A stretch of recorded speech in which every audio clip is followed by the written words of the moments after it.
O ano era 92. O Sonic estava se tornando um dos maiores ícones dos games e a Sega estava aproveitando a onda. Principalmente na Sega da América, que tinha como CEO o Tom Kalinske, que já havia trabalhado na Mattel, onde ele teve um papel muito grande no sucesso do He-Man. Foi dele a ideia do Sonic ter um desenho animado, porque o sucesso dos brinquedos do He-Man foi muito impulsionado pelo desenho. Outra pessoa que foi muito importante para a expansão do Sonic para além dos games foi a Michaeline Risley. Aliás, até cabe um parênteses aqui para falar um pouco da Michaeline Risley. Anos depois, além de continuar trabalhando na indústria de entretenimento, ela também virou uma grande ativista contra o tráfico humano em países na África. Em 2012, ela saiu para a presidência nos Estados Unidos, ela chegou a ser presa no Zimbábue e em 2019 ela precisou fugir de uma gangue que praticava tráfico humano, que tentou sequestrar a van onde ela estava. E durante a pandemia ela participou da distribuição de equipamentos de proteção. Mas antes de tudo isso ela trabalhou com algo muito mais importante, que foi o Sonic.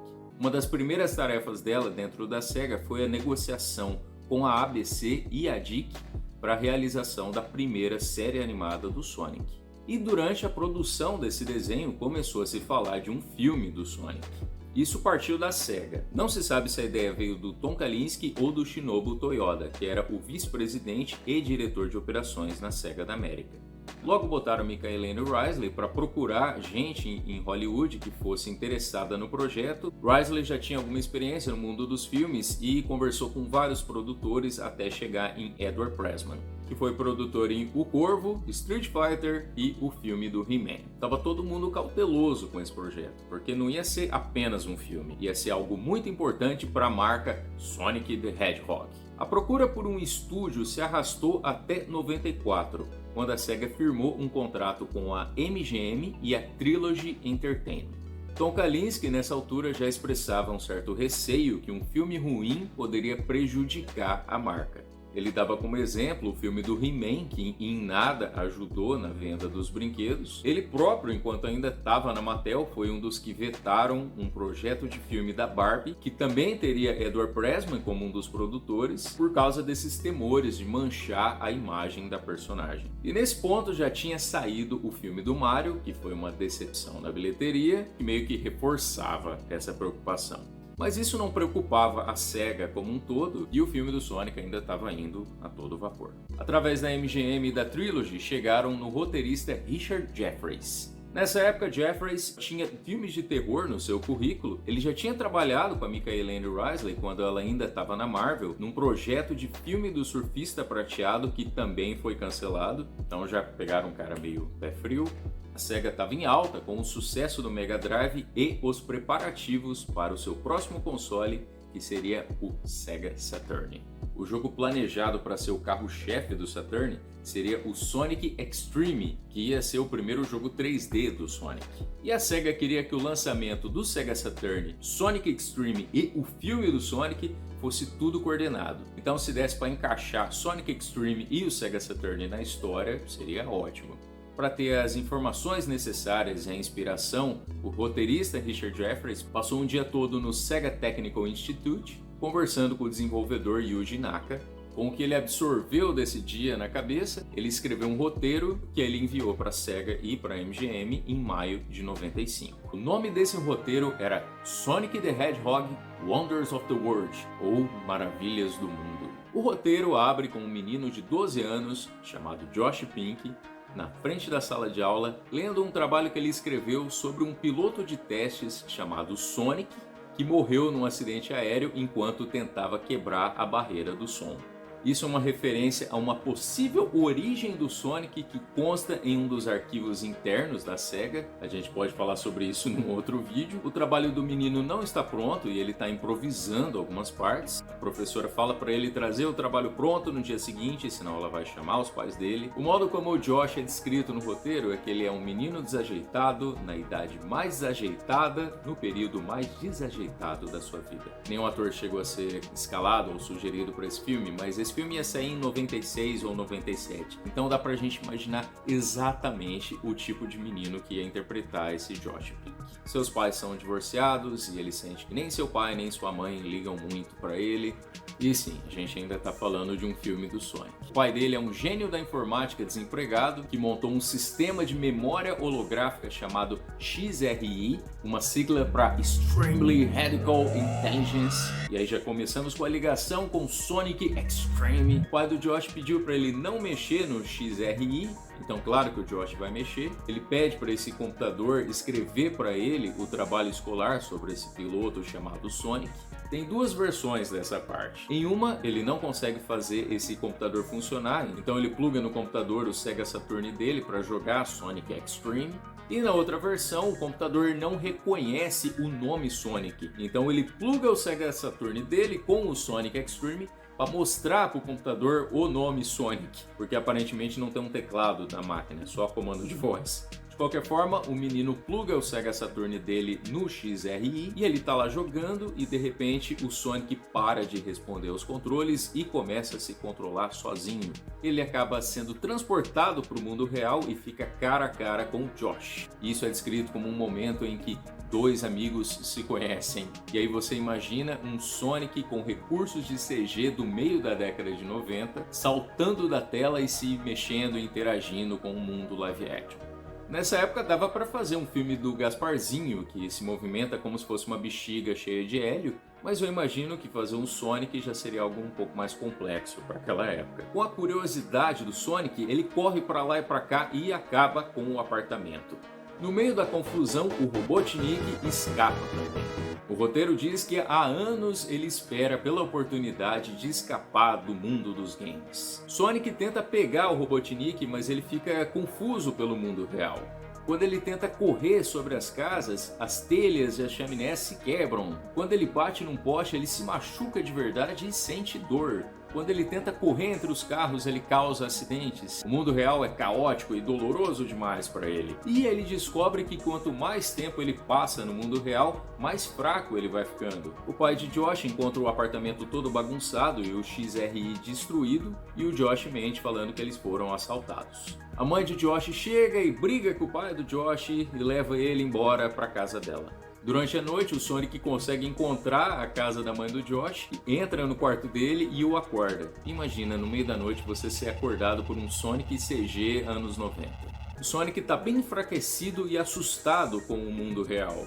Ele fala pro Josh que ele precisa recuperar suas energias e para isso ele precisa das Esmeraldas do Caos. Eles descobrem que as Esmeraldas do Caos também existem no mundo real, só que escondidas dentro de pedras comuns. Josh e Sonic saem em busca dessas esmeraldas. Quando eles encontram a primeira esmeralda, o Sonic já recupera boa parte da força.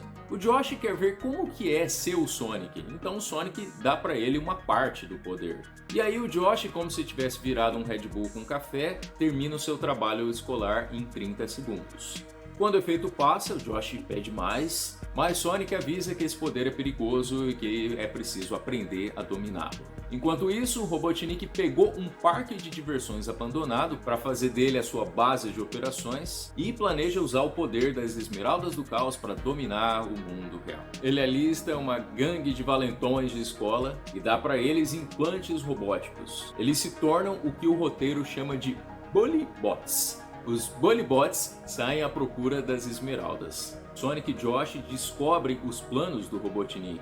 Enquanto isso, o pai do Josh consegue um emprego na empresa que está fazendo a reconstrução do parque do Robotnik, que agora se chama Botnik Land. E nesse parque do Robotnik vai ter um passeio de realidade virtual usando a tecnologia criada pelo pai do Josh. O parque abre para o público oferecendo tudo de graça. Brinquedos, doces, as atrações, tudo na faixa. E aí todas as crianças da cidade estão indo para esse parque.